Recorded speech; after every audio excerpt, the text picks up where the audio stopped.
Welcome back to Fair's Fair! Sorry for the delay, I was down in Texas at WeebCon. Briefly met Chibidoki, who was wholesome as ever, although based on her self-description I was expecting the unholy child of E.T. and Gollum. But it turns out she's just a normal person, so I guess I brought my goblin slaying club for nothing. But now I'm back for the next fair review, Cyberpunk Edgerunners. The series is based on and in the Cyberpunk game universe, though unlike the game, they decided to outsource to another company and waited for the product to be done before release.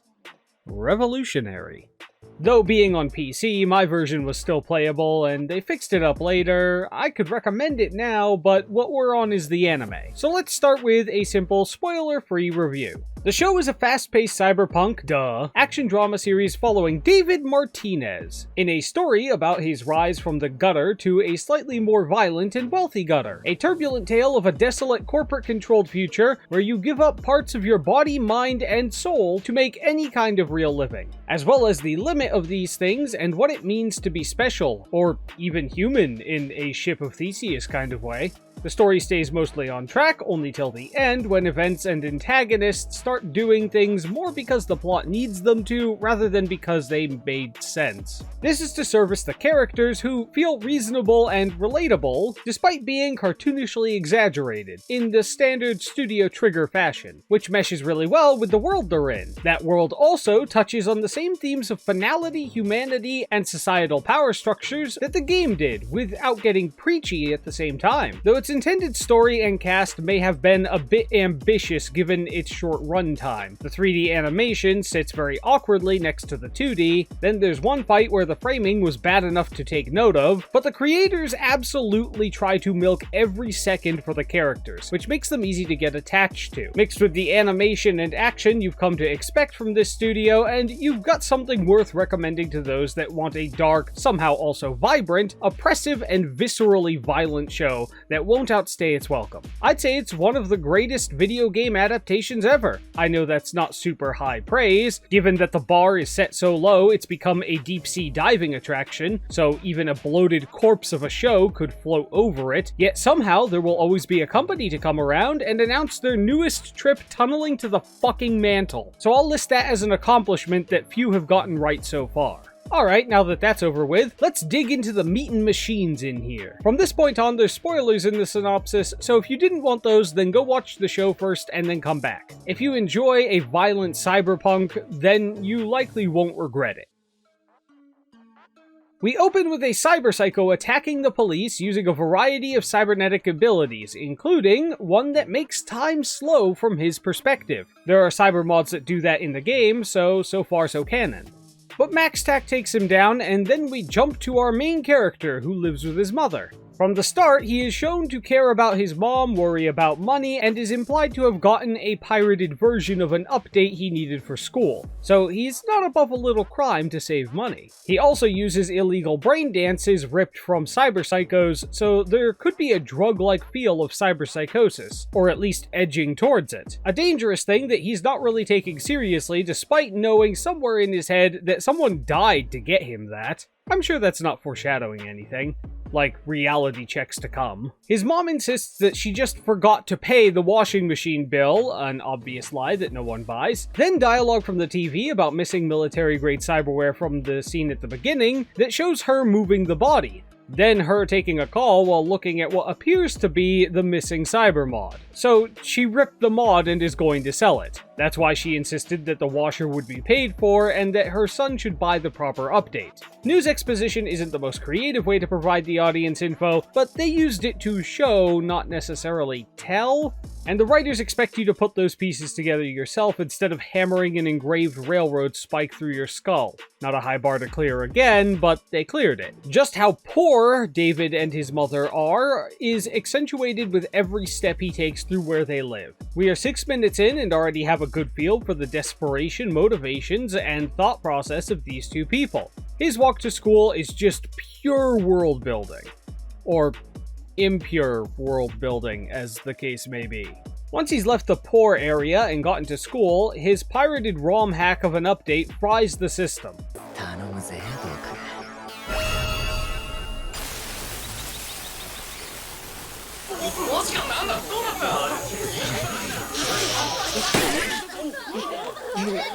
On his way home, he considers getting work and leaving school, but his mother wants the best for him. じゃあ、私は何のために働いてんのよ。あんたは頭がいいし、才能だってあるって言われて。だから、あんたのためにって思って必死で働いてんのに、学校行きたくないなんて。This is honestly one of the most believable worried mother reactions I have ever seen in my life. The acting, the characterization of his mother, all of it spot on. All for someone who, realistically, we all know probably isn't going to live very long in the series. She's not on the cover art, folks. Then, the animal gang shoots up the limo next to them through their car, and a crash ensues. The trauma team shows up to help, but those two aren't clients, so they're left to die. Then he couldn't visit her in the hospital, cause also money. But he did find the chrome that his mom was going to sell, and tries to sell it to the Ripper Doc that sold him the pirated software. He also says that the doc owes him one, cause, you know, the pirated software kind of failed. He later gets in a fight with the rich boys from the school, who kick his low-tech ass with ease. Insult to injury, his mom died while he wasn't there, and all he could afford was the budget urn. Damn, an anime mom dying, episode 1? That's so weird. Her hair is tied in the back, not down to the side. So things have come to a head, and he decides to have the mod put into him. Might as well use it if he's being lowballed on it and made fun of for his low tech. Episode 1 has set up the world and the main character. It gave motivations and started what I assume will be the theme, as well as showing some of the flaws that could become big hurdles to David. This bodes well for a single episode. Dave gets the tech put in and the episode begins, but not before being warned that the rest of him isn't high-tech enough to handle it. So he immediately uses his new power to beat the shit out of the bully. As one does. Though he did hurt his hand, so he's not the Full Metal pugilist here. He's not a god, he's fast, and that's about it. We also get a Corpo noticing that he doesn't show signs of losing control, so he might have a unique ability to tolerate high-end cyber mods. He notices a pretty silver-haired girl that he saw and took note of back in episode 1, for no other reason than the writers telling him that she was important, and she's stealing chips, but he has the power of God and anime on his side, so he catches her. Her name's Lucy, and they decide to work together because he needs money and his chrome is useful. After all, people can still see her collect the chips. Someone who can outpace the average eye would be useful. So David breaks bad and is pretty good at it. But he passes out because he didn't take any immunosuppressants and did the cybermod equivalent of putting a 3090 in a Pentium 4 PC. So he has to be taken by an ambulance. But the EMT decides that the implant is worth more than what they'd be paid for helping, so they are betrayed. Damn, first America's healthcare where you get no care without money, and now Canada's where if you're too expensive whole, they just kill you for the parts. Lucy busts him out and they go to the Ripper Doc, who warns him that he can't use it more than 2 to 3 times a day or else. They have a long talk where her goals are established. She wants out of the city and requires enough money to live. She even seems to romanticize the moon colony, even though it turned out more like a prison than salvation. Lucy seems to be one of the fan favorites. I'm sure it's because of her longing dream and casual cool girl energy. There might be some other reason why she's so popular, but I can't put my finger on it. But she shows him a brain dance of the moon, which is presumably her way of maintaining sanity, and they almost seem to bond over his first wonder-filled reaction in that truly out-of-this-world experience. Then they're interrupted by the people who were supposed to have the Sandevistan that he's wearing. Her crew. Episode 2 did a good job introducing the second main character. No, I don't count his mom. He was a teen anime hero made by Studio Trigger. We all knew his mom had to die. Lucy is the second main character, or deuteragonist. The theme itself seems to be leaning towards small people just trying to live in a world already bought and paid for, as well as his fascination with pushing his limits. Episode 3 starts with the new gang trying to decide if they're just going to rip the implant out of him. Turns out his mom was going to sell it to them, and they paid up front because she needed the money fast. They soften up when they learn the truth, but can't let him just keep it for free. As it turns out, Lucy was also testing him to see if he could use it well, and he can. so they decide to let him join since stable use of that mod isn't an easy feat. As we learn later, Main probably shouldn't have it anyway. The rest of the ensemble have been group introed, sort of, as being willing to do some casual murder, but aren't heartless assholes. Lucy clearly knew it wasn't going to come to his death from the start, only offering occasional statements to keep things from going too far. Her and Main got the lion's share of characterization, but they never had to tell us that he's direct with a sense of honor, nor that she was reserved, calculating, and empathetic to the downtrodden. The writers just showed that and never needed to spell it out because this is a show for adults who are expected to figure things out on their own. The whole brain dance was part of the story too. She needed to keep him there and hold him while the others came. So there was a reason to their conversation and it forwarded the plot. This is unlike High Guardian Spice and Prodigy.show, who felt the need to make long-winded explanations of the characters. Mr. Perfect went on with the story of him selflessly doing good selfless things to explain how he isn't a good selfless person fit to lead, and then proceeds to lead as a good selfless person. Nothing changed and it made no sense to bring up, and they never trusted the viewer to figure out his character without it being spelled out through backstory. But back to our show and onward to the first mission, they're going to steal a limo route after a rigged fight from this guy. The mission starts, but there's a catch and it slows them down. So they send in Becca, who we didn't know just before this, to distract him. She do be distracting. They get the data but have to leave in the car. Not sure why the car starts if the security is still on, but can we not subtitle like this?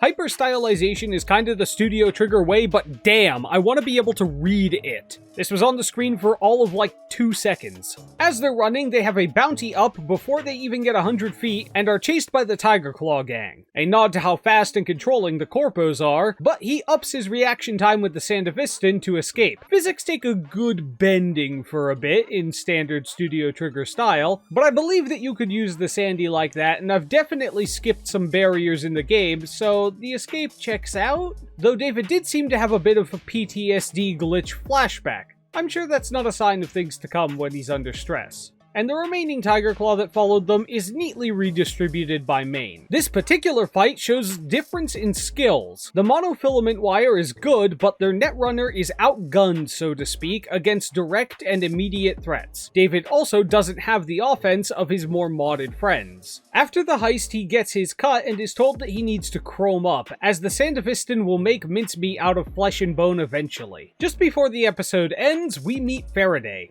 He gave them the job, but it was made useless by their indiscretion. Since they weren't informed of all the requirements, they still got the money, but he warns that they need to keep to the letter of the job. This adds depth to the profession of an edgerunner. You are still working for someone even if you are freelancing. Though Faraday seems to acknowledge that things go awry when people aren't informed. He still needs help from them, and burning bridges isn't helpful as a fixer, so he lets it go this time. There's a short bit at the end of Pillar being the life of the party and generally goofing around. We also get a short intro to Rebecca, whose leg tattoo says Dick, so that should help you understand how reserved a person she is. And the principal calls again to try and tempt him back to school for his corporate masters, to which David politely declines. The characters are consistent so far, and after finding a family-like group and having always hated the Corpo school, David has a reason to stay with this crew. The rest of the story seems to be building in the background on a slow boil that I honestly want to see more of. So far, so good. On to episode 4. Main and friends are having Kiwi look into the info they weren't given because it feels like it's something big, a concern that they've been building for a bit. David is sent on an errand to give Pillar a package, but Rebecca answers the door. I absolutely love that on her list of things needed to answer a door, gun and curious nature were there, but clothes weren't. And she kept the gun on him for a bit even after she knew it was him, casually chatting down a barrel. Then a quick interaction with her brother helps establish her more eloquent side.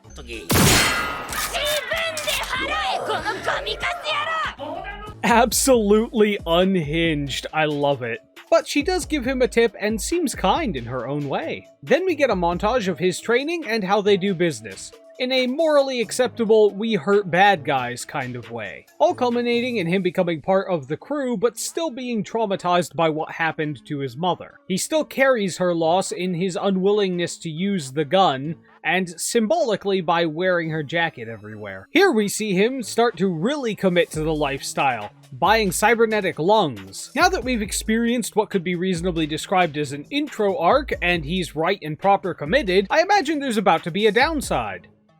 Oop, there it is.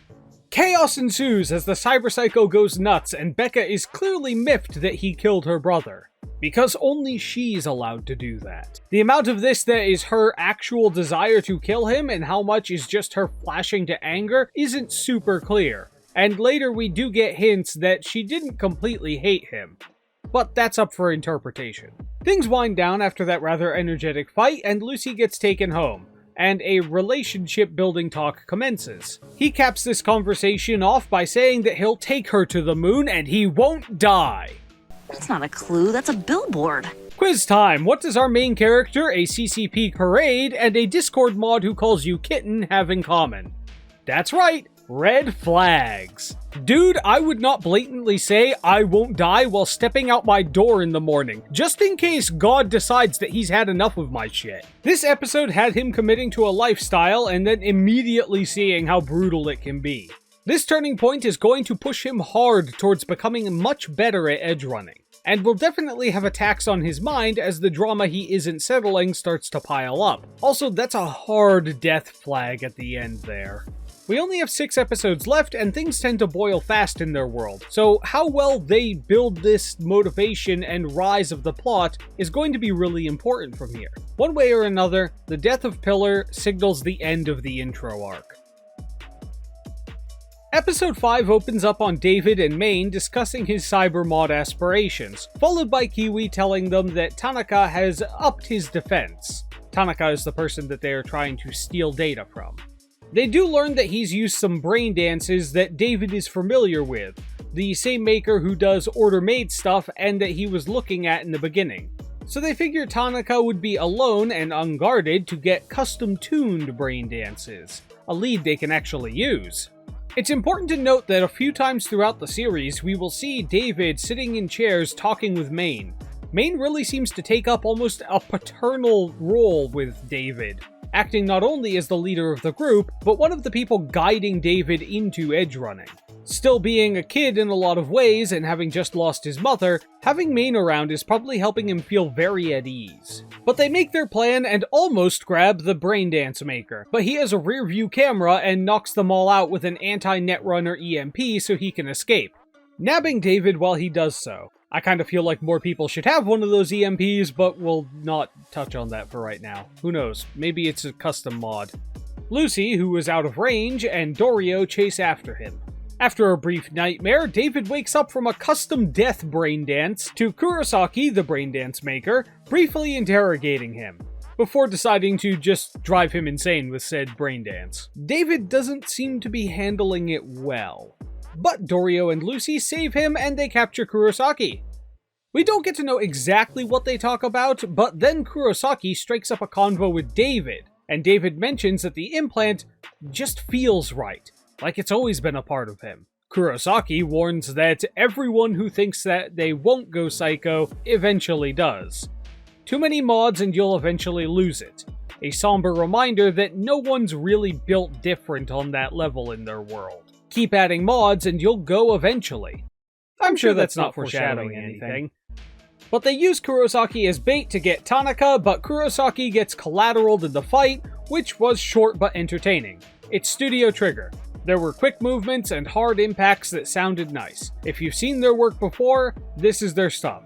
If you haven't, trust me, this world is a good fit for it.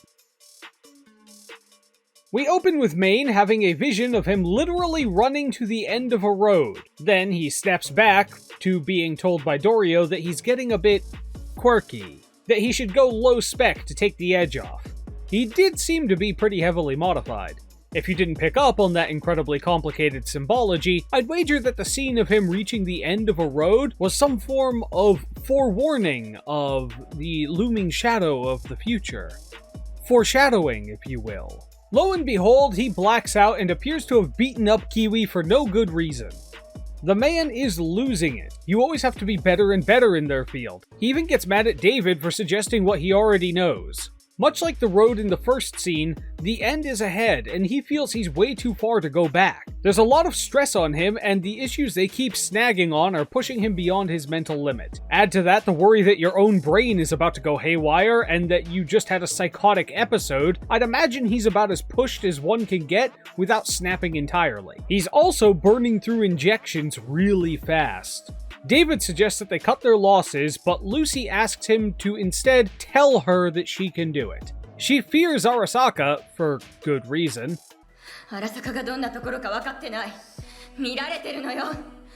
私もあんたもやるやらないじゃないわ。 We get more on that later.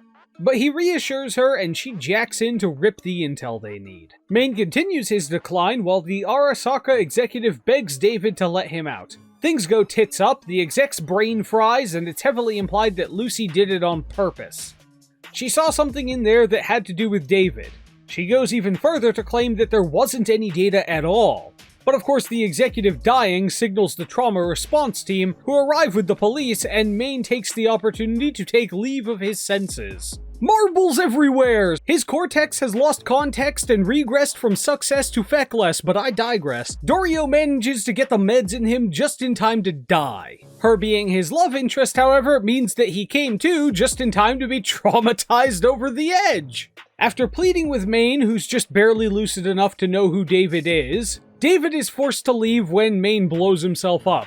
The episode ends with David and Lucy leaving with what little of Main he managed to grab. This episode was a huge fall. Kiwi is down, Dorio and Main are out. They did get a bit out of the executive though. He suggested they were getting data for a fixer who likely got the job from Militech.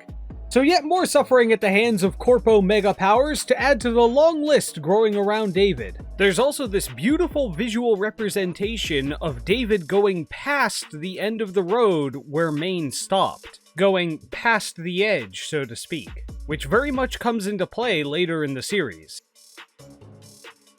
This episode starts with Julio, a fresh new face, sitting in the back of the car with David and Becca. They're on the way to a job, and Julio is very new. David gives him a better gun, and damn! David is very clearly a different person. There has been a time leap, and the combination of so many people dying, as well as watching Main's descent in sanity, has had a profound influence on him. He's harder, more stoic, and has clearly added some more chrome. The weight of leadership has fallen on his shoulders, and he's now acutely aware of how heavy it really is.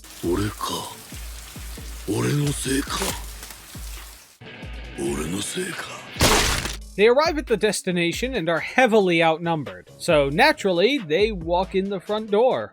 The fight breaks out after Kiwi gets a hack off that they were distracting for, and they start a shootout with the ones she couldn't get to. You might notice David has a new toy, too. Main's old arm cannon. Guess it came in handy. I'm not sorry, and I won't apologize. But the whole fight is full of close-ups like this and reverse shots to show the other side. I know this is just a fight to show the new dynamic, but the bad guys and them might as well be in different cities. The enemy unloads thousands of rounds at them standing in the middle of the front door and hit nothing. With the sheer amount of bullets being fired, you'd imagine that their body mass should be about 45% bullet by now. Remember, bullets can't legally enter your body without consent. But dynamics are the point, and that's what we have. Julio's a coward, Becca and David are the front line, with her new and more combat-oriented build. Kiwi and,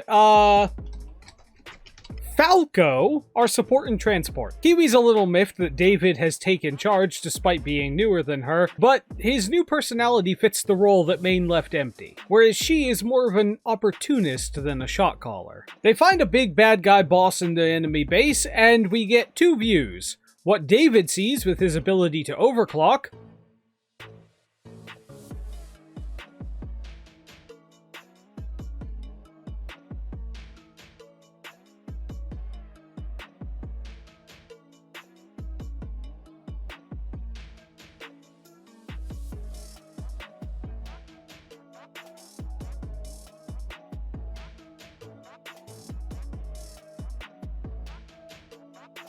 and what everybody else sees.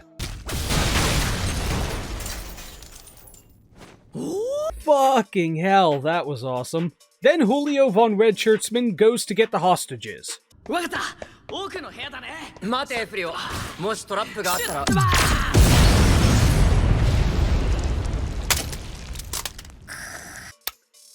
Yep, saw that coming.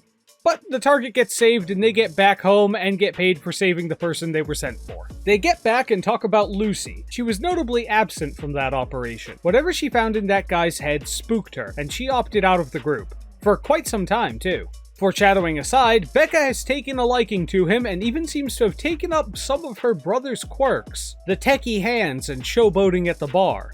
But David leaves to get even more chrome and is warned yet again, while he's handling it well, there is no one that can avoid going psycho eventually. I'm sure that's not foreshadowing anything. He then gets a call to meet up with Faraday, Maine's old fixer, who offers him a big Militech job. It would help to have Lucy in on it, but she's not up for it. Her and David seem to be living together as well. I can't show much of that on YouTube because of, well, nudity. They leave the city to talk and to see the stars, despite the fact that light pollution can extend for many miles outside of the city, so they shouldn't have much improvement out there, but that's beside the point and a bit of a nitpick. Lucy starts telling David of her origin. Essentially, she was a Netrunner slave who was sent out into the old net full of malicious AI and viruses to collect lost data that's still out there. We cut to a report being made by a runner who thinks that a subject's data was intentionally corrupted. That would be David's data that Lucy isn't telling him about. Though the Netrunner must have tripped something as Lucy gets an alert and goes out to kill him. This episode really seemed to move the plot into gear and is the beginning of the collapse. All the pieces of the plot are interacting through the threads that connect them. Arasaka wants David for a project, and Lucy fried the data that Militech wanted from Arasaka on him, so now Militech is using Faraday to hire David and crew to try for more data, while Lucy tries to cover the tracks to recovering the data from Arasaka, and despite that mess of a synopsis, it's not all that hard to follow.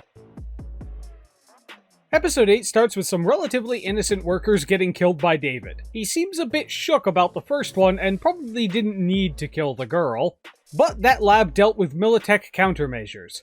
It's concerning, but Arasaka is more concerned with the Netrunner that we know is Lucy. That stands to reason. The sloppy smash and grab is of less concern than the active force strategically dismantling their operations. For some reason, they even say that it would be good if the two lines meet up. We know they do, but that's a hell of a leap for them to make. They even decide to go after fixers with ties to Militech, which Lucy isn't using. So I guess it sure is lucky that the two threads do connect, because if they didn't, then they're chasing the exact opposite of the target they wanted to. Later, they even confirmed that this suspicion of the fixer stems from the timing and the targets. Are these two attackers literally the only force working against you? I don't like these people. They seem accommodating to the plot. Anyway, Arasaka sends a message by almost killing Faraday, and Militech isn't hearing his complaints. The kidnapping was a bust, and he's yet to give good returns on their investment. Unknown to him, the data Militech wants isn't even in Arasaka's hands because Lucy is fucking them over. At this point, if Arasaka prunes him off, then Militech will consider it a free cost-saving endeavor if they aren't getting results anyway. Silly fixer, corporate protection is for reliable investments.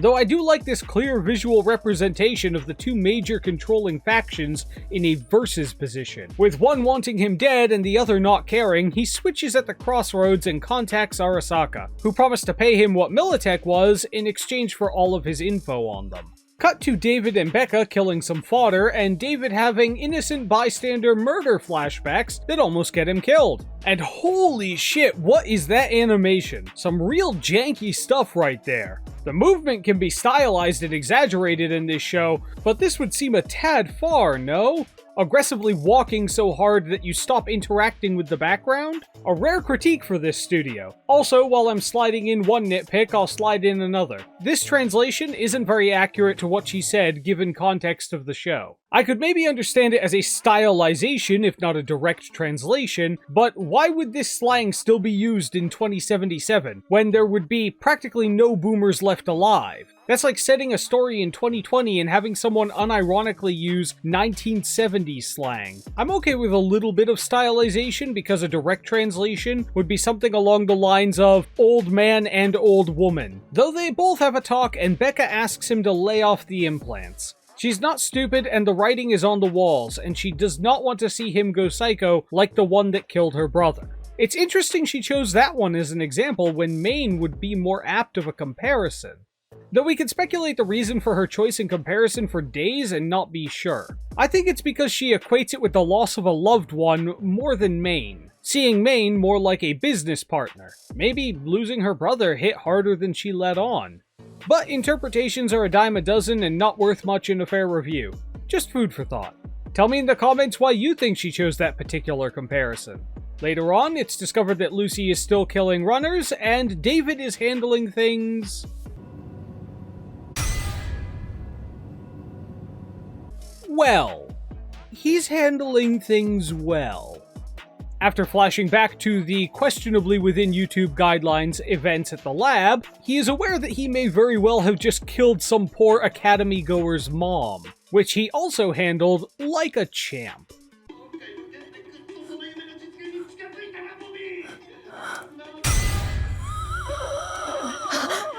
David is losing his grip and still thinks his high affinity will compensate.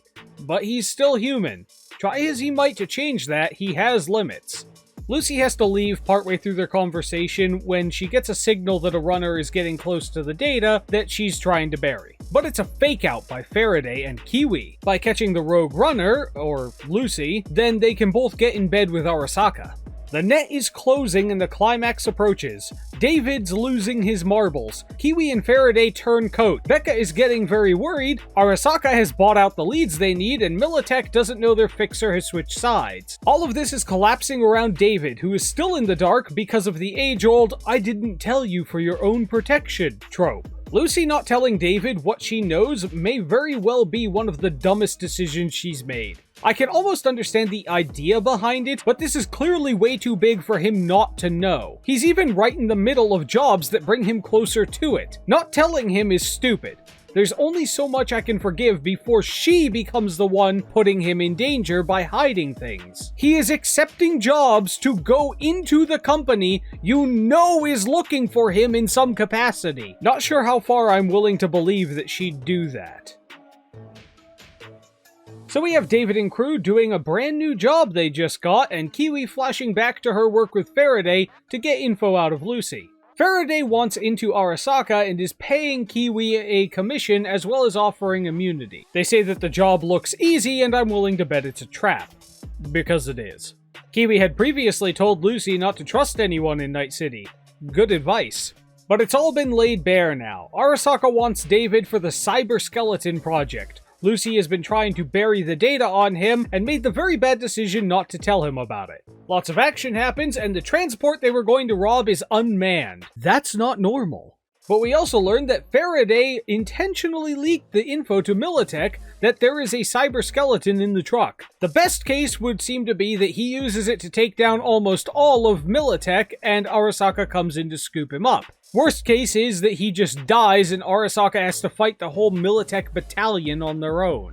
It seems like a stupid risk, but we don't know how set up Arasaka is, and they made sure to set up the field of battle, so they may have the upper hand. This does beg the question as to how Militech snuck up on them, though, in the middle of a wide, flat desert that even they pointed out has no cover. With a fake call from Lucy, made by Faraday, and Kiwi egging him on, David puts on the new mod. Luckily, the whole trailer is an install system. If they had a bit more time, I'd imagine someone would consider that a big red flag too. But options are low, and Becca's concerns won't stop Militech from obliterating their current zip code. Unfortunately too late to stop David, Lucy gets loose and warns David. But Faraday grabs her back and David almost loses it in a rage, only narrowly being stopped by Becca getting him under control. It's too late to uninstall, however, and Kiwi managing to sneak out was the signal for Militech to go in. Honestly, I'm surprised they honored that agreement. But David gets in gear and fucks their collective shit up. The suit even has belt-fed meds to keep you somewhat stable. Next step is to get Faraday and save Lucy. And that's the end of the episode. Now shit's gone down here and we don't even know what Arasaka's team is gonna do. I still think the plan has a lot of problems, but we don't know what they have waiting for the next episode yet, as David finishes his steep decline into madness. Episode 10 starts with them running from Militech in the car they got there in. That doesn't make any spatial sense to me, but I guess Falco is good at maximizing space? Or a Time Lord? Maybe the Cyber Skeleton has a contortionist app? Kinda feel like we've missed about 200 miles of travel that Arasaka should have already been on them for, but okay. I mean, they're already inside the city limits. But David says to head for Arasaka, then passes out because if he didn't, then there wouldn't be anything for the others to do. And oh no! Arasaka comes up from the front to stop them! Wait, what the fuck was your plan? No kill switch, you waited for them to enter the city before acting, and you're blaming the Fixer? How do you not have a secret way to turn off one of the most powerful weapons you've ever made? What was your plan if he lost to Militech or died before he put it on? You don't even know why he's going to you now, so what if he just fucked off with your super suit? This plan not only functions solely because of events they have no control over or certainty of, but also is only going their way because of something they specifically didn't plan for. That is, David heading towards them. The fact that they didn't see anyone from Arasaka until well inside the city means that Arasaka had almost no control over anything that happened. What a horrible plan! The only reasonable outcome of their plan was to lose control of one of the most powerful weapons they ever made. And if it weren't for things completely outside their control, that's what would have happened. But after some of the most weightless car physics I've ever seen, David has a flashback of the military-grade drugs he was given by the doc before. Kinda wish they showed us that part of the scene when it happened, but whatever. Basically, he'll be sane for sure, but after they wear off, he'll be gone for sure. Probably should have told the animators not to have the drugs built into the suit if he was supposedly the one who brought them there, but maybe they're just the same kind of drug. But David wakes up from his flashback and there was no way he fit in that fucking car. Shows Arasaka what for, but David has officially lost it. Not sure if they ever foreshadowed him modding too far. I can't seem to recall. Becca thinks that they can get him back if they get Lucy, so to the tower that they think she's at, they go. Meanwhile, to no functioning brain's surprise, Faraday tries to kill Kiwi. My god, the turncoat that tries to kill the whole rest of your crew betrayed you?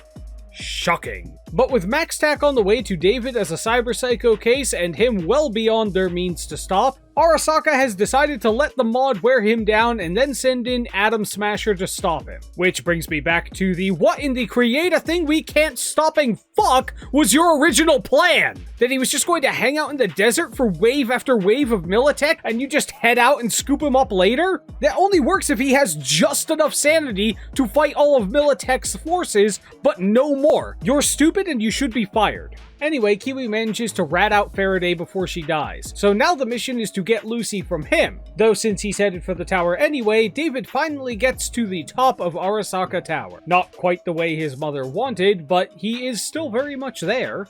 And with nothing left to lose, he takes the last vial. He's already gone too far, no matter how special he may be. Sanity was off the table once he put the mod on. Maybe even before that. But he can do one more thing before he loses what's left of his mind, and that's hopefully save Lucy.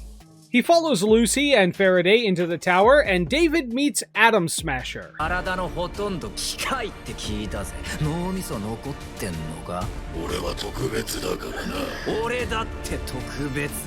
David's warp speed isn't much use here though.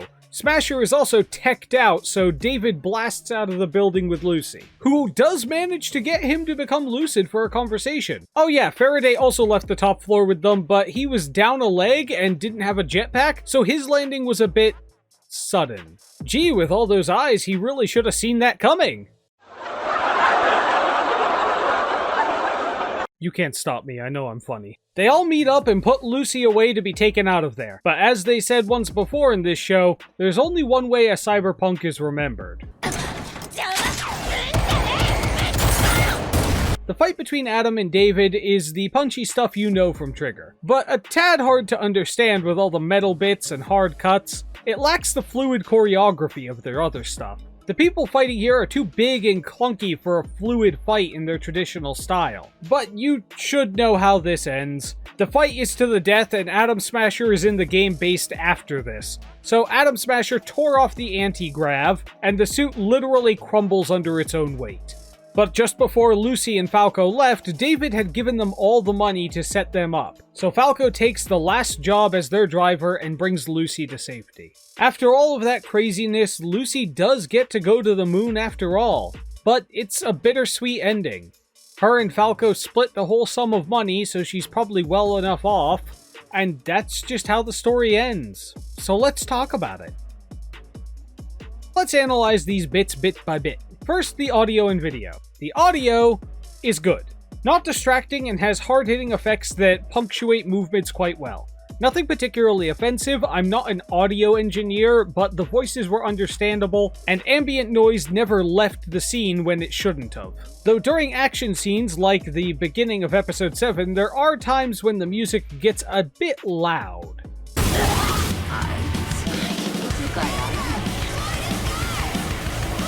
It wasn't a super vital line to the whole plot, but you really shouldn't be covering dialogue with the BGM. The balancing needed a small tweak here, but that was probably the only time I ever thought that the balancing needed tweaking.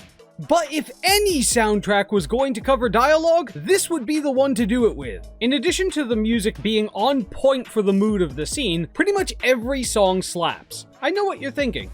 Fair? That sounds subjective to me. Well, my theoretical dissenter, you're wrong. I have declared it as objectively good music by my authority as a YouTuber. I would love to show you, but it's music, and I have a feeling that getting this video past the YouTube gods will be hard enough. Just trust me, there's songs I'd listen to even without the show. Whoever put that soundtrack together needs a raise.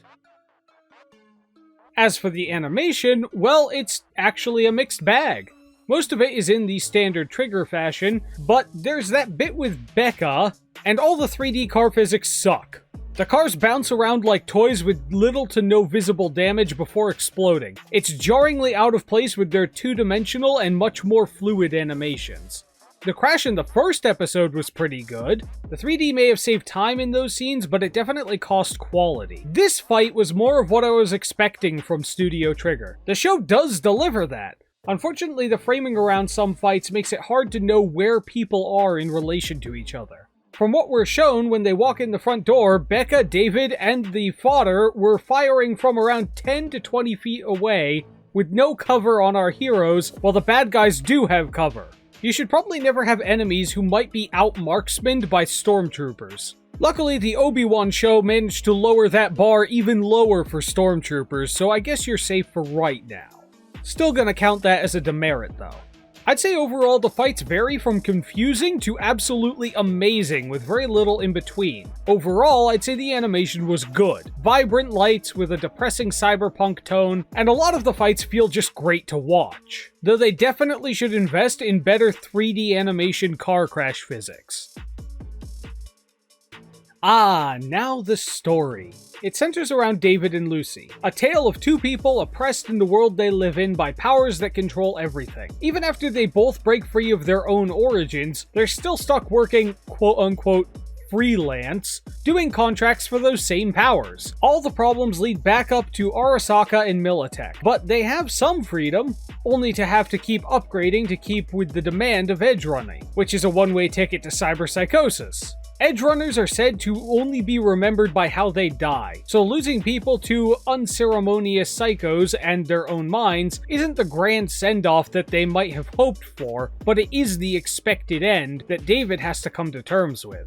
But they harden to push on, even to the point of fighting the living legend Atom Smasher himself. Forced into a corner with the corporations closing around them, they decide to attempt to save their own, leaving two survivors carrying on, having nothing but a monetary profit for their trouble. How much is unknown, but the world hasn't changed and the villains weren't defeated. This isn't a save the world story. Our hero had a unique ability to handle cyber mods without as heavy a toll on his mind. That's useful for testing, so Arasaka decides to use him to test a prototype, while Militech wants their data on it, and Lucy tries to destroy the data to keep them both off of David. Up to this point, the only real issue was Lucy not telling David about what she knows. She is aware that his missions take him close to Arasaka, and is acutely aware of how dangerous and determined they can be to acquire info. I know David can be rash, but I doubt even he would try to assault Arasaka. I know he did at the end, but that was a rescue mission using borrowed time after equipping the cyber skeleton, and he knew that. But from the point of Faraday switching sides, the story kind of falls apart a little bit. I know, an anime that's story warbles near the end?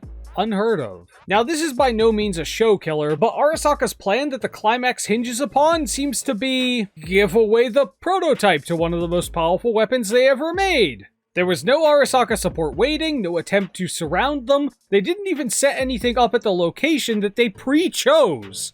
And they had no one nearby in case Militech won. Then were even surprised and didn't understand fully why he was heading towards them. A horrible plan from the super powerful corporation. But from that point on, the story takes a backseat to the action and character development, both of which, not counting the 3D cars, were good. David's journey and sanity struggle are his main hurdle and are what his storyline really centers around. Despite my making foreshadowing jokes about it, it was a consistent theme, if an unsurprising result. This is not a happy ending story. Even at its height, the world has a sepulchral theme that looms like the towers of the city they're in. Word of the day, sepulchral, related to a tomb, internment, or of a gloomy, dismal tone. And that's their world to a T. So let's talk world building. It's hard to separate the show and the game, but the show fills the world in enough that you could easily understand who's who and what they want. There's two big corporations, the people that work in them are the upper class. Edgerunning gets you money working for corporations and others, but is highly competitive among people looking to climb out of the lower classes. That competition drives dangerous levels of modification that tears at their minds. At the top of it all is the unstoppable monolithic corporations that can afford to lose left and right. They have resources to spare and don't need to win every fight, they just need to win one. Because their opponents are usually individuals who, if they lose once, die. None of that had to be spelled out too explicitly, though they had their fair share of on-the-nose visuals, and the details of the world came together in the surroundings. People masturbating in the street of the slums David started in, the clean world and walkways of the corporate areas. If the world doesn't sound super complicated, then, well, that's because it isn't.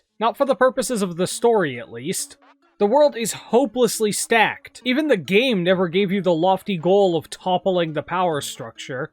So instead, they focused on the smaller story that somehow even the world not directly owned by the corporations was still just another part of their system, which is effective in keeping the scope on our main characters, but leaves the antagonists underdeveloped. It gives you no real perspective on the logic or scale of the Cyberskeleton project. I guess we know it's not a big part of their company? Though if you've played the game, then the world of this show is fleshed out a lot without being required to understand it, which is how you're supposed to expand a world with other content. It probably could have been improved with some sharper dialogue and more mobile backgrounds, that is, less PNG people behind them, but expanding the world too far might take time away from developing the main cast, and they really couldn't have spared much time from that. Speaking of the characters and their time to shine, David and Lucy are the main characters, so they should get the lion's share, with Becca, Falco, Kiwi, and Maine as secondary. The only really characterized antagonists are Faraday and sort of Atom Smasher, with Dorio and Pillar pulling up the rear as the characters that existed solely to die as part of another character's development or the plot. Don't get me wrong here, if you don't have something for a character to do, or heavy need for them to be developed for the plot, then maybe it's time to start shortening their autobiography. With 10 episodes to arc your characters, you have to decide how steep you can do that and how many you can manage at once. Now, a character doesn't need an arc in order to be good, though I didn't even know Falco's name until episode 7, so despite a good use of montage to outline their bonds and growth, I was still left wanting more on who these people actually are. Some more than others. But with limited time, you have to start deciding what things need cutting. More on that later. For now, we'll go one by one. First is David. He's the main character whose arc takes him from a young kid who just wants to help out his mom to a hardened man. Not like that. Jaded by the realities of the world he is enveloped in. Despite his arc involving him maturing, don't get it twisted. His arc is very much a story of a downfall, as he repeatedly leans more on him being special. Despite all the warning, he can't help but push forward in the face of it. The death of Maine was what pressed the accelerator. The second family he just made is not only falling apart, but he's also losing what was his next parental figure in Maine. The symbolism of him stepping past the edge is all over the story. There's even a flashy montage of them just before he takes his last super drug. どんなに特別でもだからこそ行くのさ。他には何もない。だろ。Stepping past the edge one last time. This to save the person he loves, Lucy, and provide her with the consolation prize of getting out alive. Speaking of, Lucy is our deuteragonist. She has an arc of facing her past. She goes from being deathly afraid of trying to break into one of Arasaka's managers' heads, to actively sabotaging their work and hunting their netrunners down for sport. She's cold when she needs to be, calculating, and damn good at what she does due to her past. But she's no vanguard. In direct combat, she quickly has to pull back, though her decision to keep David in the dark was cliché and downright stupid. Her fear of Arasaka would lend more to telling him so he could distance himself than to secrecy, and if she has moved past her fear, then the intellectual option is to tell him as well. The mission he's taking bring him closer to Arasaka, and she knows this. But still she doesn't tell him. It has the vibe of, I didn't want to worry you, so I didn't mention the minefield. I don't know about you guys, but that's past my threshold of protective secret keeping. I'd even go so far as to call this a character inconsistency.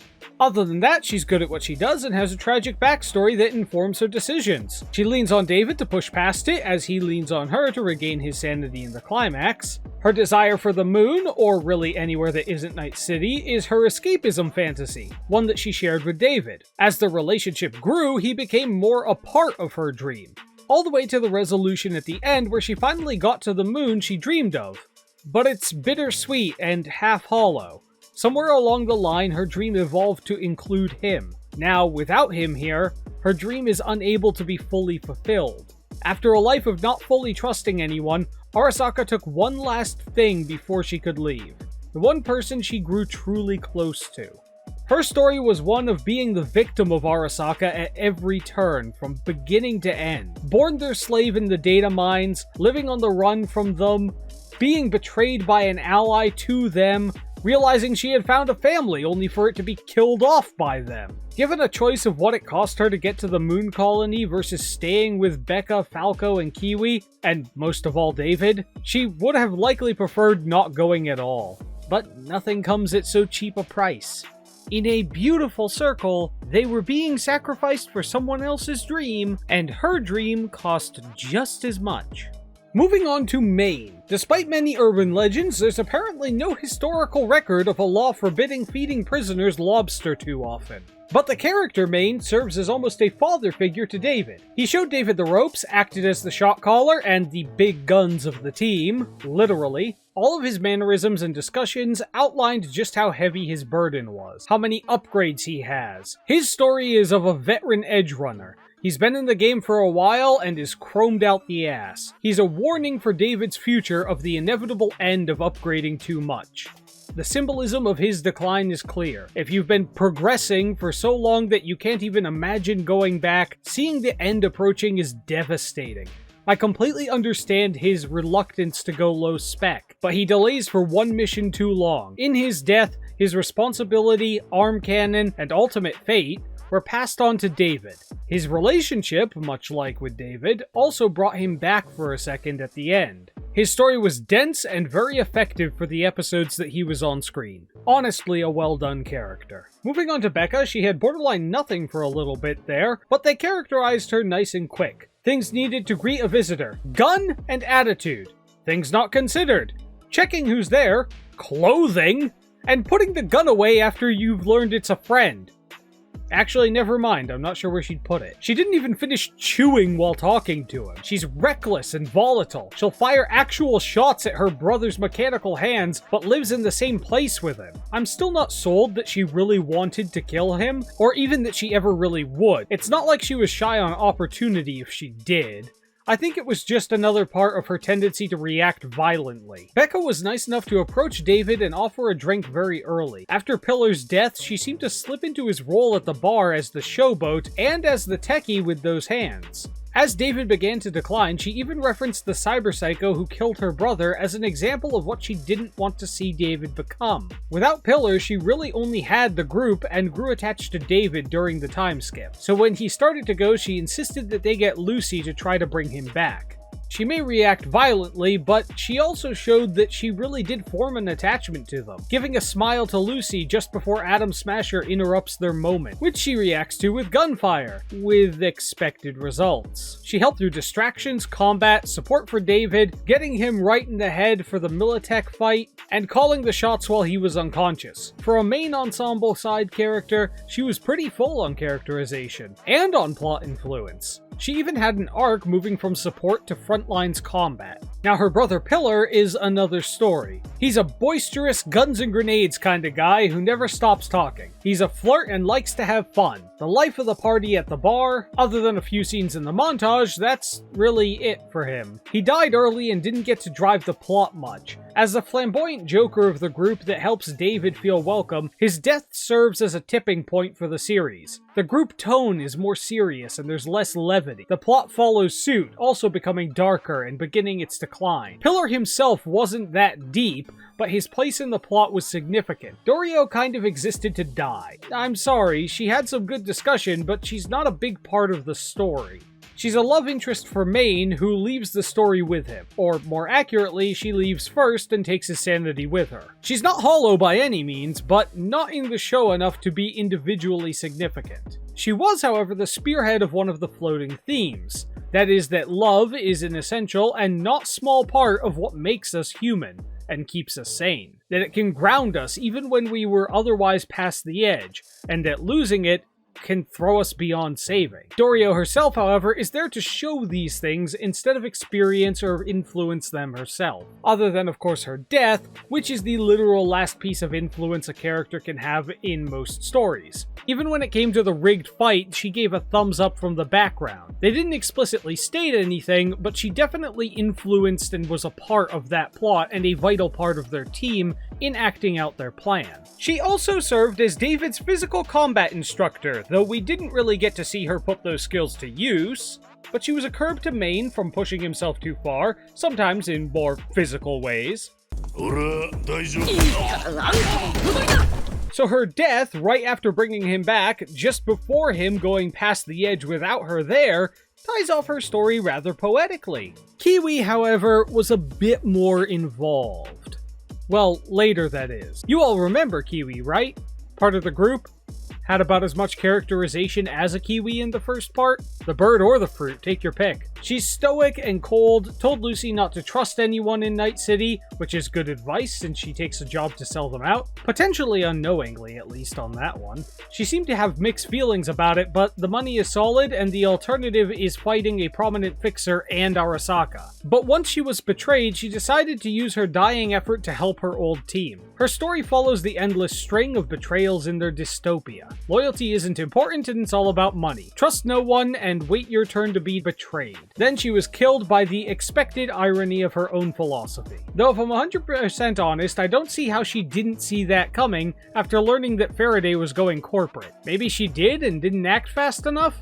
We'll never know for sure. She got a personality after Lucy split, but before that was just kind of there. The show had 2 netrunners, and most things only need 1, so she had to step back for the main character. Her standoffish personality works with it, though. She doesn't want to get attached or regular this group. She just wants to get the money and leave, trusting no one. And finalizing our main group is Falco, who is a trustworthy driver and a decently calm, honorable man. He can relax and trust things to get done, but also knows when to punch someone out. He didn't have a lot of time to do anything other than drive. He drove right into Arasaka to save someone and made sure to get at least one person out. I just wish we had gotten more time to get to know him and his relationship with the others. As for antagonists, well, we won't mention the people from Arasaka because they were morons with a nonsense plan. Kinda undermined the threat of the company as a whole, if I'm being honest. Luckily, Atom Smasher showed up to make Arasaka great again. He's an unstoppable god of a mecha man. He's a balance of David, as he is also rather special. But he's a very different thing, and is arguably not so much a human anymore. While David has a metal spine and lots of upgrades, Adam has barely anything flesh left and has much better framework, referring to the cyberskeleton as needing anti-grav training wheels just to stay up. In theory, the mod was designed for someone more like Adam, who had more structural reinforcement. A cruel reflection of our hero, the end of the road for the over-enhanced. Yet also a suggestion that there's something else that can lead to cyberpsychosis. That no matter how good you are with cyber mods, the stability of your mind is far more important. And just because you're evil, twisted, or have a sick mind, that doesn't necessarily mean you're unstable. Our last antagonist is Faraday. He's nice and simple. He wants money and to climb in bed with the corpos to move up in the world. His loyalty is for sale, he has no principles, he can be threatened to abandon deals, and will throw the entire school under the bus to lubricate his elevator upwards. And once at the top of a corporate tower, his ultimate downfall ends with him falling down the tower to his death. Ironic. Trying so hard to get to the top, only to literally die in the fall. There are some other minor characters that I'll have to skim over for time. If your favorite character was Doc, then I'm sorry for you in a lot of ways, but partly because I'm not touching on him. Overall, 10 episodes doesn't give you a lot of time to build a dynamic pseudo-family, and while montages can help speedrun the building process, it's not the best way to get people attached to your characters. It still feels like this series could have benefited from another episode or two, which is something I feel like I say a lot about Netflix animated shows. There was definitely a dynamic between them, but they had little time for a large cast and a story that shows bleak themes in a complicated techno-authoritarian corporate dystopia. This is where the studio pulls its weight in physical characterization. Something as simple as how someone sits or holds things can give a feel for their personality. And goddamn do they try to make use of almost every single second. All this while avoiding the trap of having characters stand around as set dressing or mysteriously absent when they are no longer needed. If your plot doesn't have something for a character to do, then they don't need to be in the story. They not only know when a character needs to die, but the death is significant to the story and the themes. You may have noticed that the characters all have internal themes that come around at the end. While there are more debatable interpretations, I believe there is more than enough evidence to support these particular ones. Like the one that helped intro David to the group ends the friendly intro phase by dying. The one that takes the burdens is crushed by it. The one who tries to ease his burdens has her death become the one that breaks him. The one most insistent on not trusting is betrayed. The one insisting on going further, passing edges and limits, goes too far and is killed by someone who could go farther. Finally, there's the one who was once an expendable cost for someone else's dream, who lost everything for her dream. To make a long paragraph short, the cast is tight. No useless extras, and every cast trimming served a purpose. Now, themes are a more difficult thing to review as they're much more subjective, but they're worth discussing, so let's have a crack at it. First is the idea of being special. Everyone wants to be special. Outstandingly so. And some people are in some ways. While this could be a mental thing, a physical thing, or an emotional thing, everyone wants to have standout qualities that go above and beyond the norm. Falling short of that is never something we want to accept, even if not doing so could lead to disaster. Unfortunately, your brain doesn't come with a troubleshooting booklet. After going so far, building yourself up, you are still unavoidably human. You can do great things as one, but you have to accept the limitations. Which ties into the similar theme of stepping past the point of no return. It's used in Maine's daydreams of a road that he's gone too far down to go back, and with no more street left to walk, as well as the montage of David's symbolism of stepping over edges, with his aforementioned final step just before entering the tower. But you might point out that he did come back at the end, which is where we take note of what is shown to help prevent the psychosis. Cheesy as it is, love. Dorio brought Maine back and Lucy brought David back for at least a bit, which brings us to something that the game and the show have in common.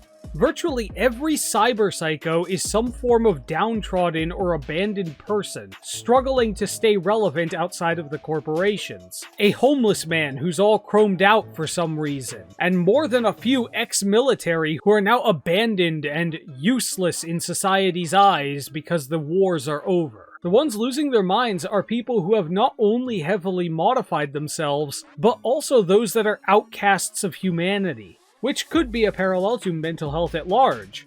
At the very least, the well-treated Atom Smasher doesn't seem to have lost it. Even if it's his remarkably stable mind that keeps him sane, the fact that he's kept in high power and regard with all the amenities could definitely be a factor in that. A potential warning about abandoning our fellow man. And how drastically the stability of your mind can improve when you're not cast out of society. There's also the classic cyberpunk corporate dystopia message of people being reduced to numbers. As people become more parts in a business machine, while also becoming more machine, asking how anyone could climb beyond their class if you might need high-end mods to do so, and high-end mods cost money that you don't have because of your economic class. Though themes are a lot more interpretive, and I wouldn't say that this show breaks major ground on that front. They're done well and don't contradict themselves or fail to provide proper support for their themes like Altered Carbon did. Feel free to let me know in the comments if I missed a theme that you consider to have been prominent. I'd like to hear your interpretations of the show. All in all, this was a good show. It's one of the best shows based on a video game so far, which puts it in a small club. It's amazing what basic research or even just not having open contempt for the source material can do for the quality of your work. Reach City! You can literally Google the cities of Reach, and none of them are fucking Reach City! There were some missteps with the enemy's plan stopping partway through, with questions about how they ever intended things to work out, some questionable character decisions, plot armor taking over for a fight, and some clunky 3D effects. But with a solid cast of effective characters that pull off their exaggerated personalities perfectly in a world of exaggerated tech, portrayed in an exaggerated animation, beautifully violent and hectic with a variety of stylized cybernetics, telling a mostly solid story about said characters and their downfall in a cruel world. Their emotional and physical journey doesn't have the happiest ending, but it's a satisfying one, all while touching on deeper themes and questions. This is a big recommend from me if you have the time. Though I do have a love for cyberpunk stories overall, I think I've curbed my love of the world to give the best review I can. But let me know, did you see and or like this show? What are your opinions on it? Was there anything among my points that you disagree with? Be sure to let me know your thoughts in the comments to help feed the algorithm, as well as like, share, subscribe, follow me on Twitter while it's still free to do so. You may very well have to pay to vote in polls now, so that's a thing. But on the other hand, if you really liked the Halo show, hate this show, don't think it should be seen, and you can't make a good argument for those things, cause you're wrong, you can also go to the comments to be entertaining with